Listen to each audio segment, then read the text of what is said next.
Cordial saludo, jóvenes, estudiantes de la Universidad de la Gran Colombia.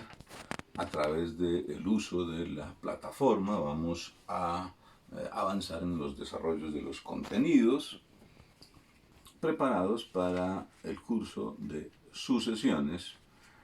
Hemos tomado nota de los desarrollos que hemos alcanzado en la clase en presencialidad. Sin embargo, pues por causa de la situación extraordinaria que vive nuestro país, hemos seguido las instrucciones de la universidad para avanzar en el uso de la plataforma, de suerte que a partir de la fecha vamos a estar apoyándonos siempre en el uso de la plataforma, sin perjuicio de que a través de Moodle o de Zoom podamos, a la hora en que esté asignada nuestra clase, establecer una relación más directa para escuchar sus apreciaciones, inquietudes y hacer la respectiva retroalimentación.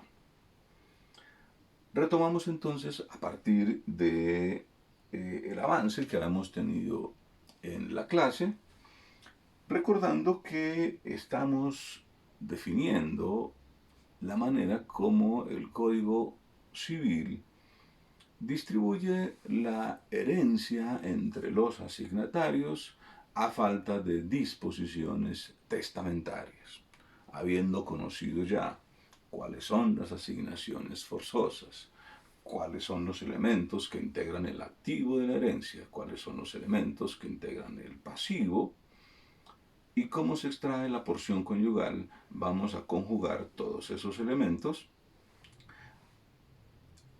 para aplicarlos en la liquidación en el orden sucesoral que vamos a analizar.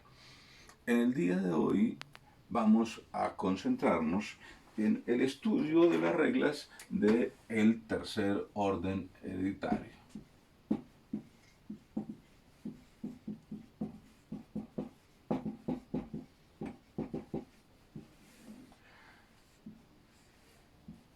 Conocido ya que la herencia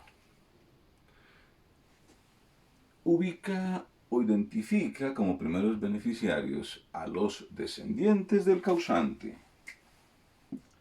Aquí ubicaríamos el causante, son sus descendientes los beneficiarios del primer orden, y que a falta de descendientes, la herencia entonces se asignará a sus ascendientes en el segundo orden y el cónyuge como heredero concurrente. A falta de herederos en el primero y en el segundo orden, la herencia se asignará entonces entre los colaterales del causante.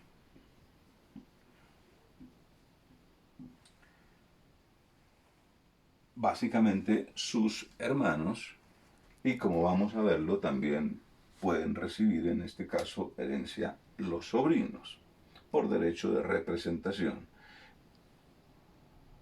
y el cónyuge que es titular del orden.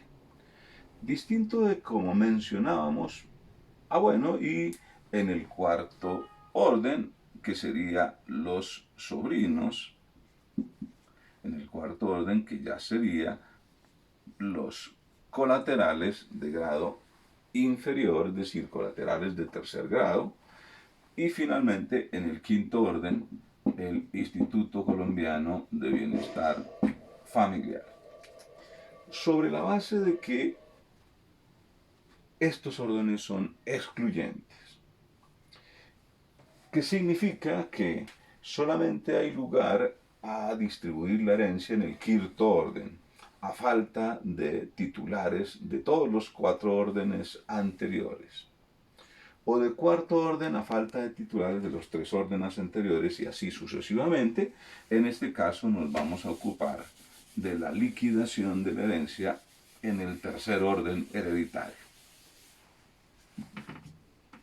El artículo 1047 del Código Civil fija cuáles son las reglas bajo las cuales debe liquidarse la herencia en el tercer orden hereditario, y precisa lo siguiente de conformidad con lo establecido en la Ley 29 de 1982.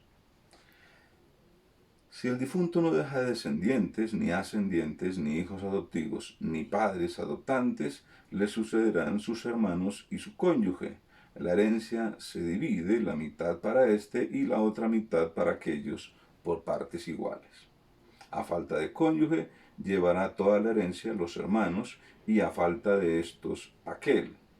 Los hermanos carnales recibirán doble porción que los que sean simplemente paternos o maternos. Hasta ahí básicamente las reglas del Código Civil, artículo 1047.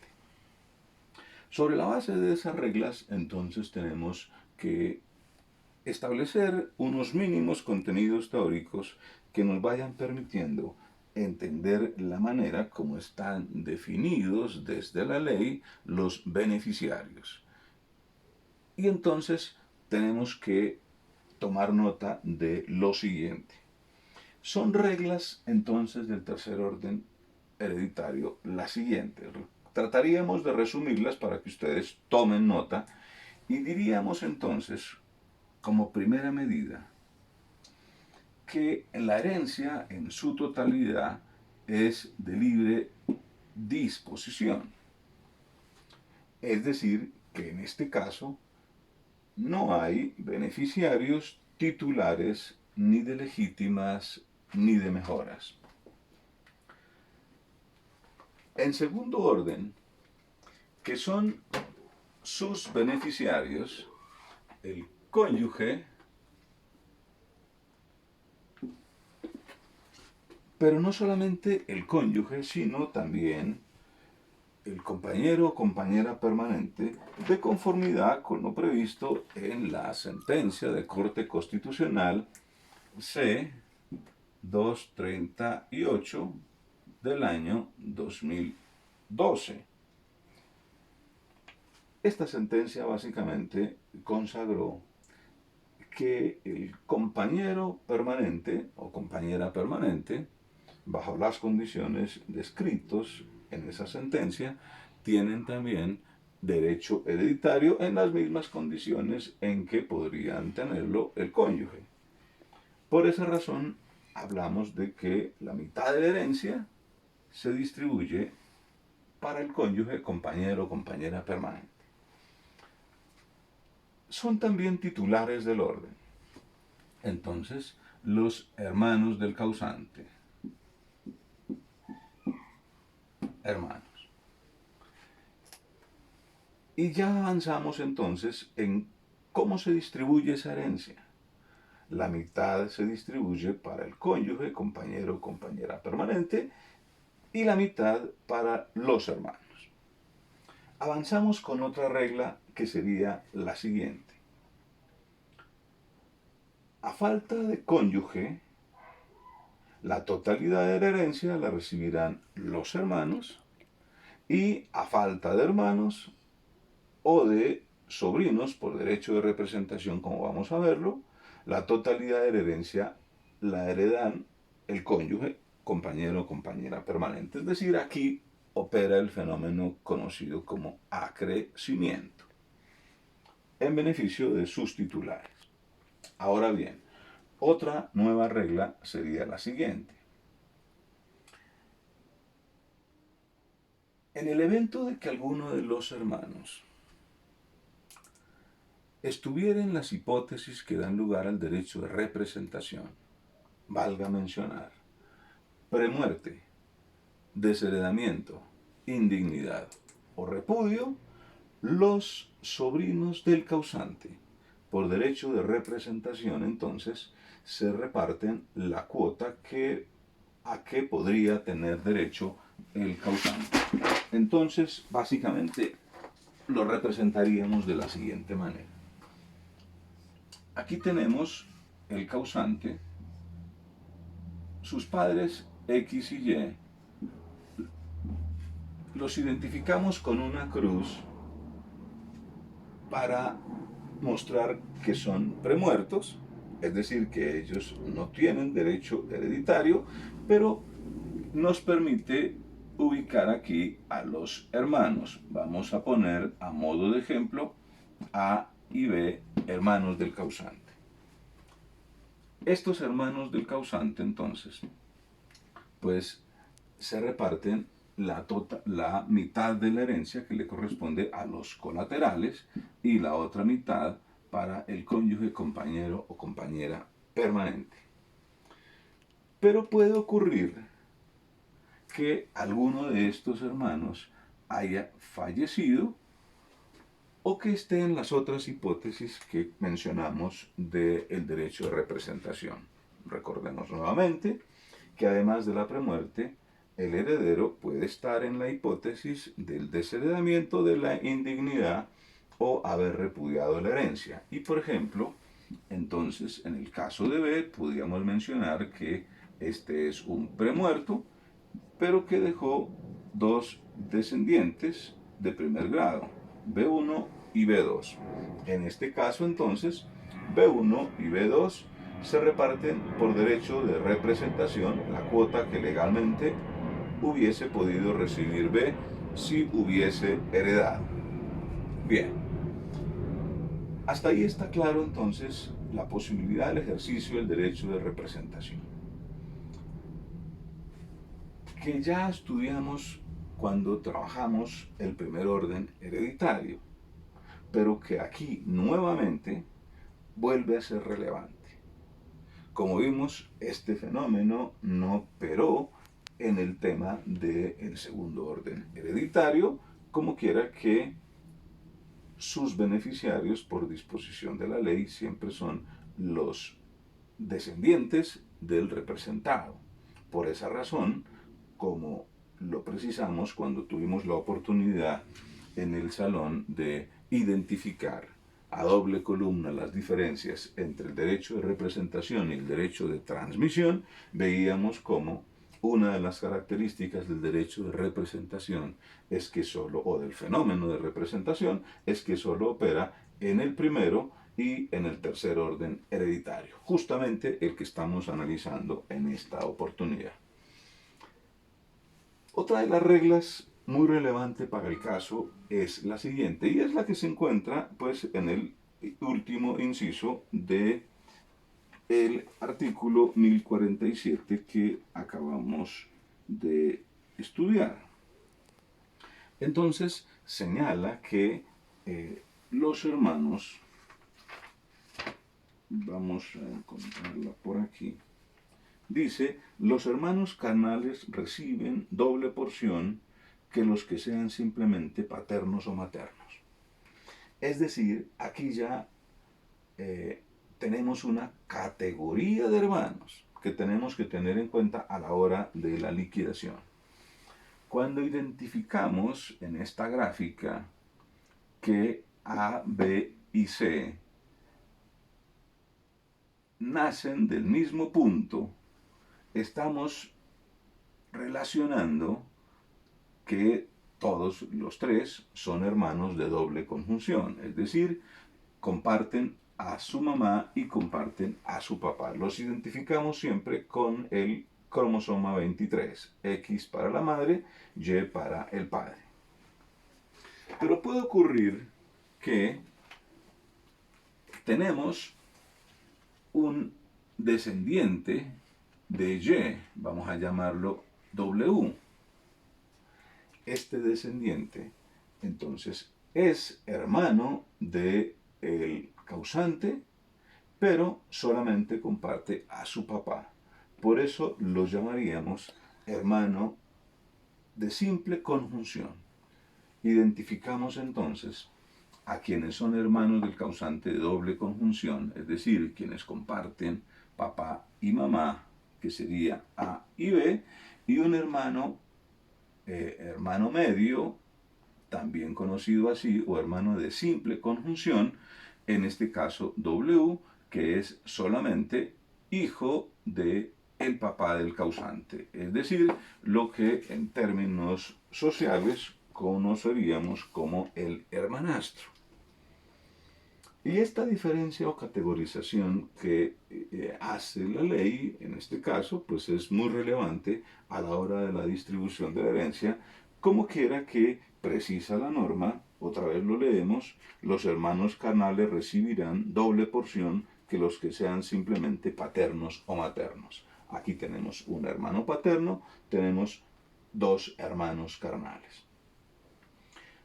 Más adelante vamos a desarrollar el ejercicio completo para notar de qué manera se distribuye la herencia, pero ya mencionamos que esta regla entonces en este caso es muy relevante porque nos identifica que para el caso W no puede recibir la misma cuota que recibiría B o que recibiría A o que recibe B1 y B2 por derecho de representación de B si ese fuera el caso, sino que debe recibir la mitad. Y vamos a ver cómo a la hora del desarrollo del ejercicio aplicamos esas características especiales. Bueno, definidas básicamente las reglas anteriores, nos detenemos en la aplicación ahora sí de esas reglas en los ejercicios completos que nos corresponde hacer para darle vigencia y aplicación a esas mínimas condiciones teóricas mencionadas, a la cual pues bien vale la pena agregar otra, y es que eh, si el causante hubiese dispuesto de su cuota de herencia o de toda la herencia, porque toda es de libre disposición, el cónyuge tiene la posibilidad de optar por lo que conocemos como la porción conyugal, de la que ya tuvimos oportunidad de analizar en el estudio de los órdenes hereditarios anteriores, el primero y el segundo. Porción conyugal que también le aplica al compañero o compañera permanente, de conformidad con lo previsto en la sentencia C 283 del año 2011.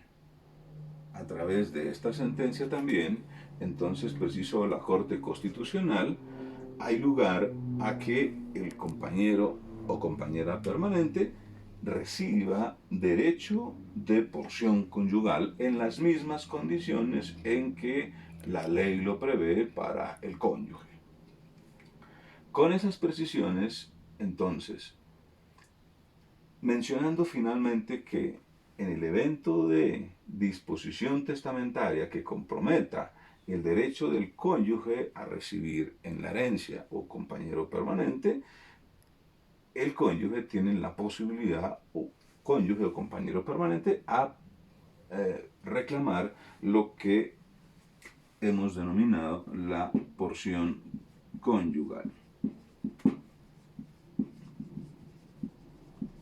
que en el caso del compañero o compañero permanente, pues hablaríamos de la porción marital. Perfecto. Ahora sí vamos a ver cómo tiene lugar la aplicación de esas reglas.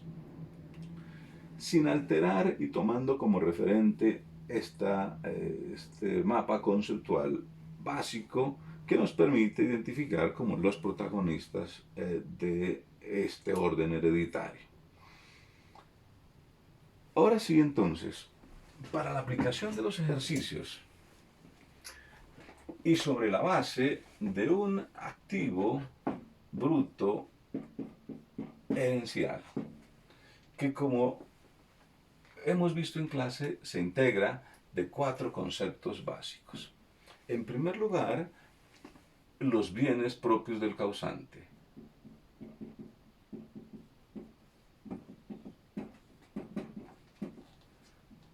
Bienes propios del causante. En segundo lugar,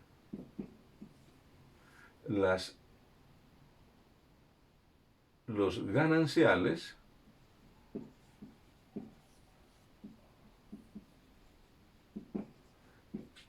que le fueron reconocidos al causante. En tercer lugar, las recompensas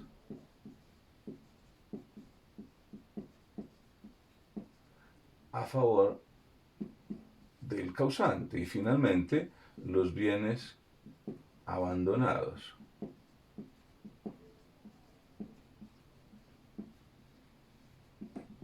Pero estos bienes abandonados por el cónyuge o compañero permanente sobreviviente. Bien, esos son los elementos que integran el activo bruto herencial. Ahora, para hallar el activo líquido herencial, entonces tenemos que descontar, y por eso restamos, los pasivos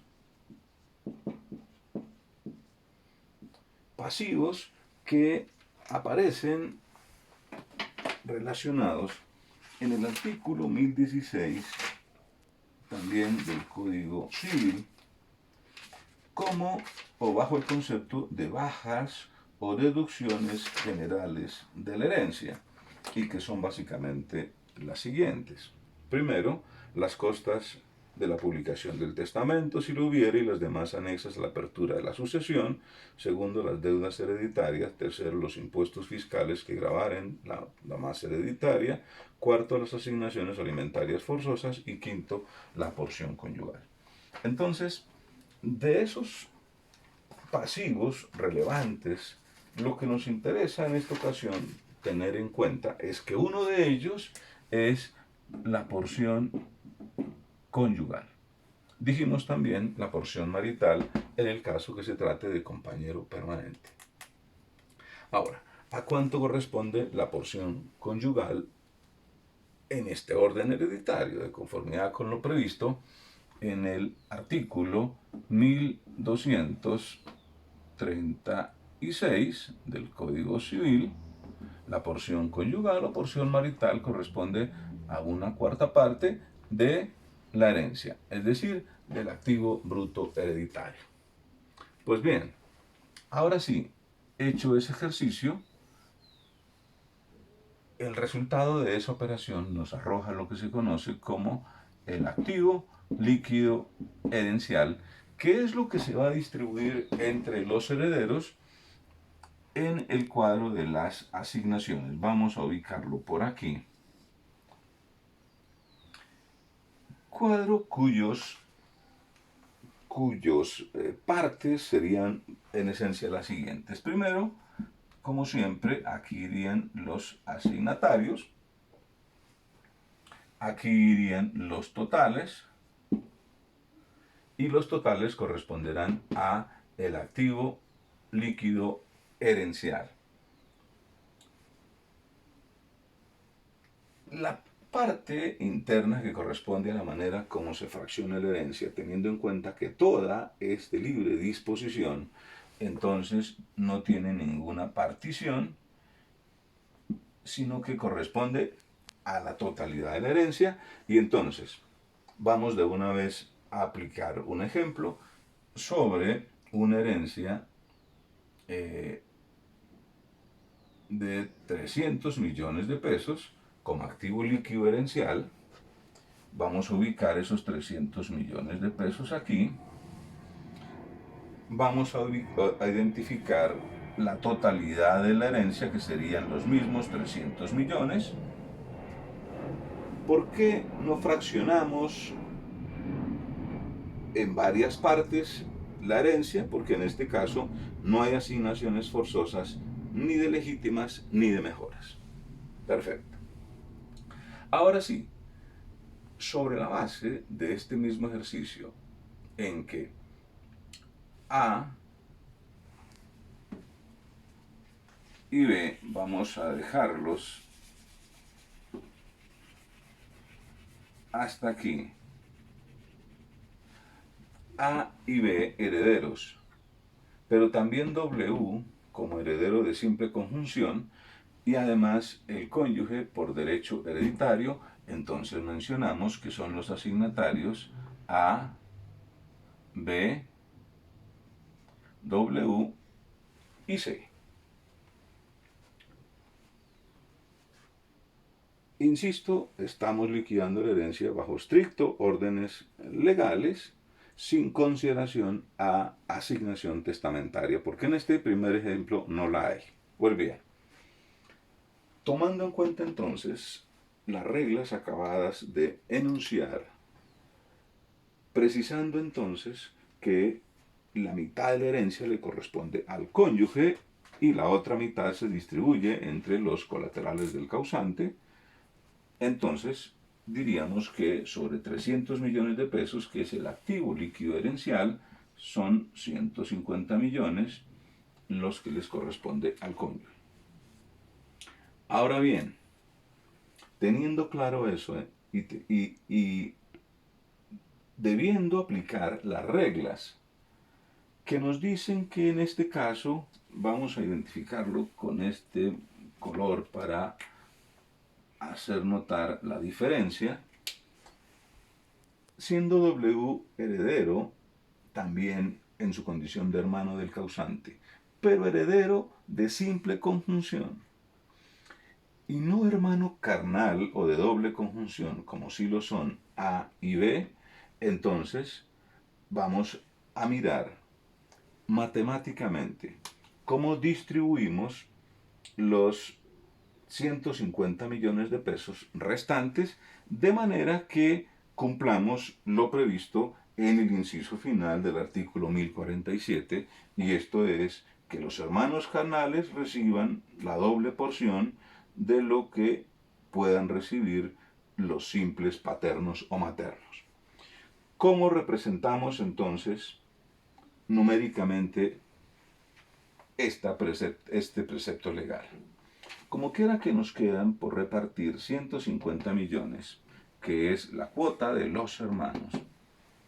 Entonces, dividimos 150 millones entre 5. Ya les explico básicamente por qué. Y entonces aquí nos da que W recibe 30 millones de pesos, B recibe 60 millones de pesos y A 60 millones de pesos. 60, 120 y 150. ¿Por qué divido entre 5? Tal como lo realizamos en clase a propósito de los herederos adoptivos simples. En esta oportunidad tenemos que observar lo dispuesto en la ley a efecto de dar cumplimiento a el derecho hereditario de los hermanos, simplemente paternos o maternos, que debe corresponder a la mitad de lo que heredan los hermanos carnales. Entonces, quiere decir que este recibe el doble, entonces lo multiplicamos por 2 y este por 1. 150 millones, que es lo que aquí correspondería a la cuota de los hermanos, esta la distribuimos entre 2, 4 y 5, de manera que este recibe una sola cuota y estos reciben doble cuota. En definitiva, tendríamos que A recibe 60 millones de pesos, B recibe 60 millones, W recibe 30 millones de pesos y C recibe 150, de suerte que el total nos va a dar 300 millones de pesos. Ahora bien, si como mencionamos en una de las situaciones posibles, B es premuerto, pero dejó 2 hijos, B1 y B2, pues lo único que habría que mencionar es que la misma cuota que recibiría B en la herencia, se la distribuyen B1 y B2. Es decir, para B1, en este caso, se asignarían 30 millones de pesos y para B2 30 millones de pesos, de manera que se cumpla la regla en que la distribución en este caso es por derechos de estirpe. Bien.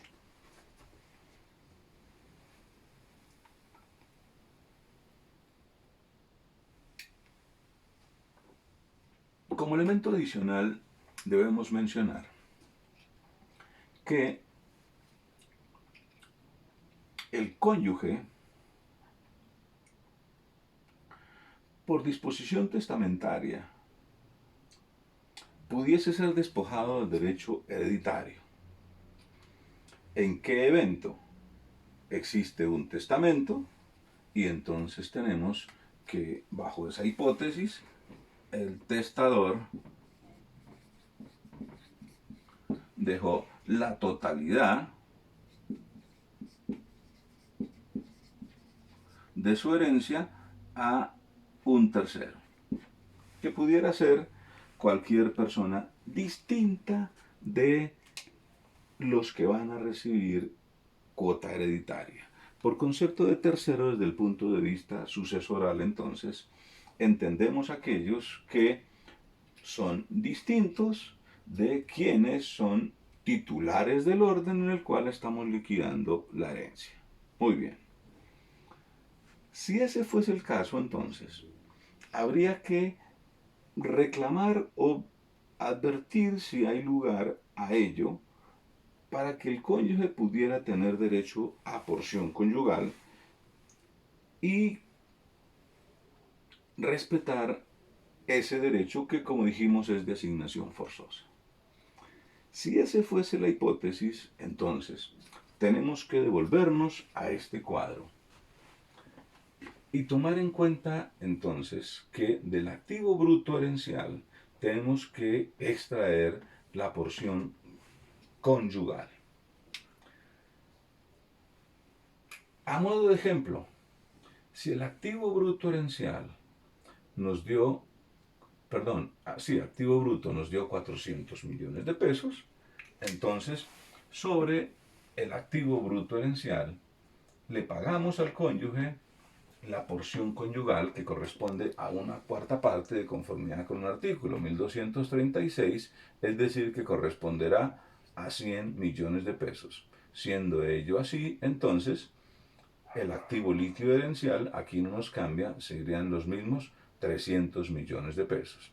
Y el cónyuge, entonces, hace efectivo su derecho hereditario, su derecho a porción conyugal, como quiera que en la herencia no va a tener cuota alguna, en la medida en que aquí vamos a representar ese cuadro. Si esa fuese la hipótesis, entonces aquí ubicamos los totales, que serían 300 millones de pesos, los asignatarios, que sería solamente el tercero, quien se llevaría la totalidad, dijimos que esta es de libre disposición, la totalidad de los 300 millones de pesos, por derecho hereditario, en este caso por vocación testamentaria. De suerte que en esa segunda hipótesis, ninguno de los hermanos, ni hay lugar a derecho de representación, ni hay lugar a tomar en consideración derechos de el hermano de simple conjunción, como quiera que por voluntad del testador la totalidad de su herencia fue asignada a un tercero. Será entonces la totalidad en beneficio de ese tercero. Todos los colaterales quedan sin derecho hereditario, pero se preserva el derecho del cónyuge, compañero, compañera permanente a pedir porción conyugal o marital, que como vimos corresponde a una cuarta parte de la herencia y que en ese caso entonces 400 dividido entre 4 corresponde a 100 millones de pesos.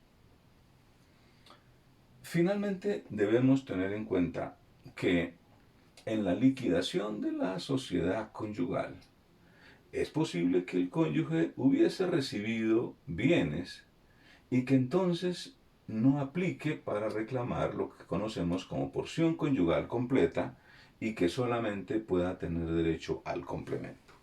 Vamos a ver ese ejemplo.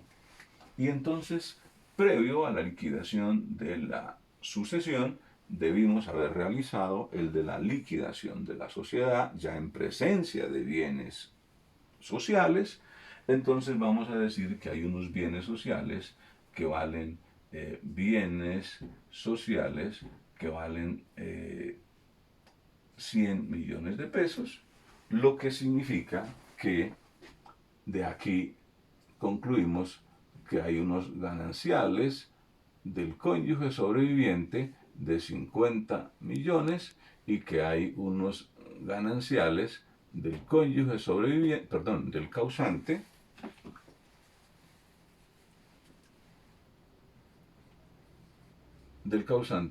de 50 millones de pesos. Es la manera de fraccionar esos 100 millones de pesos. Pues bien, en ese evento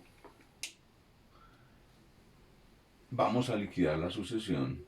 El activo bruto no nos cambia porque aquí no incluimos los gananciales del cónyuge sobreviviente. Aquí incluimos simplemente los gananciales que recibió el causante. Supongamos que ya están incluidos y que entonces esos en total nos dan 400 millones de pesos. Pero el cónyuge sobreviviente desea conservar sus gananciales y entonces vamos a establecer si esa sería la mejor condición que le convendría al cónyuge o no. En esa hipótesis entonces, sobre la base de que ya no va a pedir la porción conyugal completa, que serían 100 millones de pesos, sino el complemento, entonces tendríamos que decir que aquí la porción conyugal teórica de este ejercicio son 100 millones de pesos y que el cónyuge recibe gananciales por 50 millones de pesos. Mírenlos aquí. Por esa razón, el cónyuge solamente puede tener derecho a lo que se conoce como la porción conyugal complementaria por valor de 50 millones de pesos. ¿De dónde se extrae esta fórmula? Pues de lo previsto en el artículo 1234, inciso segundo del Código Civil, que prevé que se imputarán a la porción conyugal todo lo que el cónyuge reciba en la liquidación de la herencia, inclusa, dice la ley, su cuota de gananciales.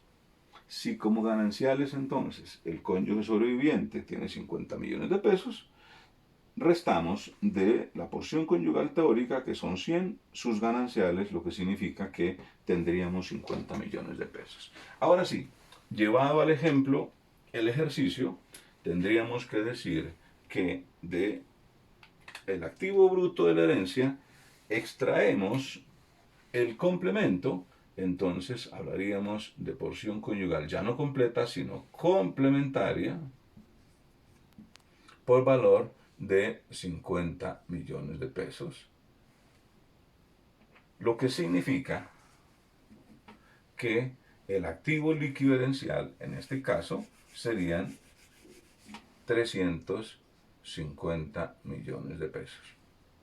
350 millones que se van a asignar en su totalidad al tercero, como quiera que esa fue la voluntad del causante.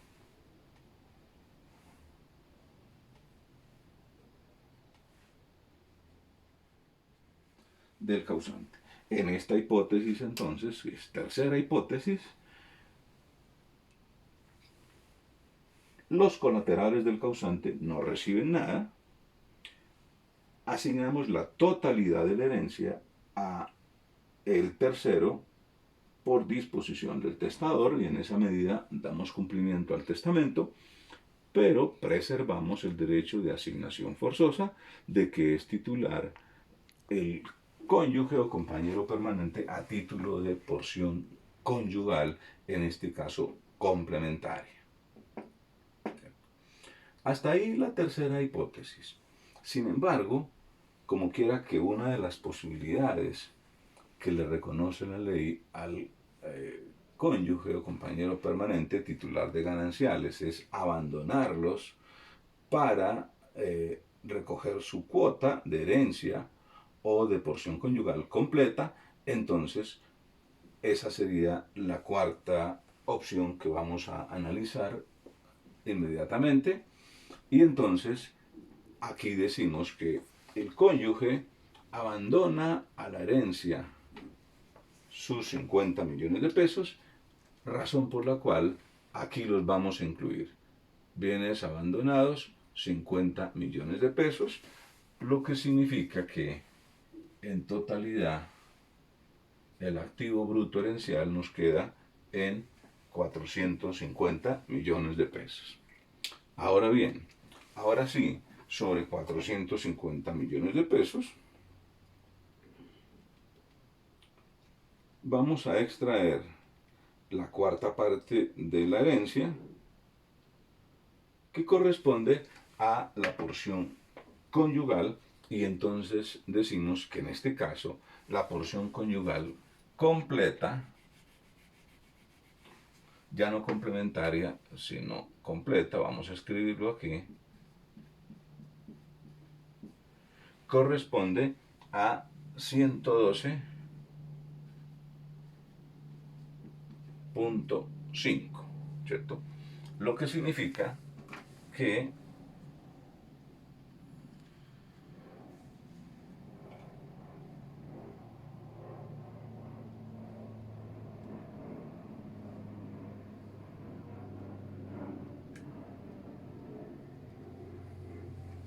el activo bruto herencial sería 337.5, que es el que se asignaría en su totalidad al tercero beneficiario de testamento, 337.5, 337.5 y 337.5. Pues bien, desde esta última opción entonces para el cónyuge, queda claro que la posibilidad de abandonar bienes pues termina siendo la que más le conviene, en la medida en que al activo bruto herencial extraído por los otros conceptos se agrega los 50 millones de pesos que recibió a título de gananciales para incrementar a 450 el activo bruto herencial, y de ellos se extrae la cuarta parte que corresponde a 112.5. De esta manera, pues el cónyuge en esta última opción recibe una cuota superior, y obviamente que lo que habría que asignarle al tercero entonces solamente es la diferencia del activo bruto menos la porción conyugal del cónyuge. Eso significa que el derecho del tercero por herencia corresponde a 337.5, y en esta última opción tampoco ninguno de los colaterales del causante tendría entonces alguna posibilidad de recibir herencia. En términos sencillos, pues esta es la manera como se aplican en el tercer orden hereditario las reglas que nos señala el artículo 1047 del Código Civil. Debemos mencionar finalmente que, tal como lo hicimos a propósito de los órdenes hereditarios anteriores, si tuviésemos aquí un hermano adoptivo simple, vamos a ubicar aquí, adoptado por sus dos padres, pero vamos a llamarlo J. J es un adoptivo simple, siguiendo las reglas de las disposiciones vigentes al tiempo de esa adopción. Este adoptivo simple recibirá la mitad de la herencia que reciban cualquiera de sus otros hermanos en similares condiciones como lo hicimos para el hermanastro del causante, es decir, hermano medio o de simple conjunción. Si se tratase de adoptivo pleno, pues no habría ninguna diferencia en la cuota que reciban A y B. Solamente a efectos de contextualizar, pues recordar muy brevemente que hasta la expedición de la Ley Quinta de 1975, la adopción que existía solamente bajo una modalidad, y es el prohijamiento del hijo por aquel que no podía tener descendientes, tenía un efecto que distinguía que ese adoptivo no podía incorporarse a la familia del adoptante en todos los órdenes y grados del adoptante, sino que esa relación solamente alcanzaba hasta el primer orden, como se hace explícito en el artículo 50 del Código Civil, que precisa lo siguiente.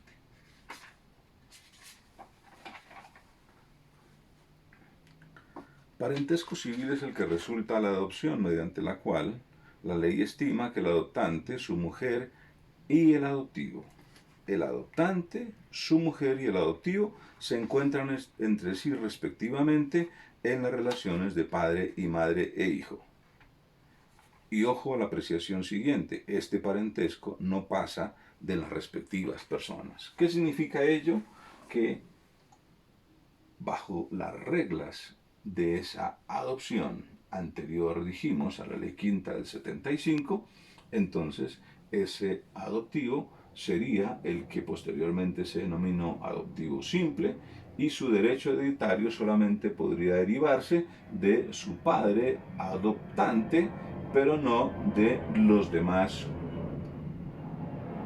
eh, eh, descendientes o colaterales del adoptante, como quiera que bajo ese régimen el adoptivo simple no podría tener vínculos de parentesco más allá del primer orden es decir, solamente, como lo señala el artículo 50, con sus adoptantes y con el cónyuge de su adoptante, pero no tendría entonces hermanos, tíos, sobrinos, abuelos, ni ninguno de los otros parientes, lo que explica entonces que este adoptivo en este evento pues estaría sujeta a unas reglas especiales. Eh, Debo corregir esta última parte en cuanto señalé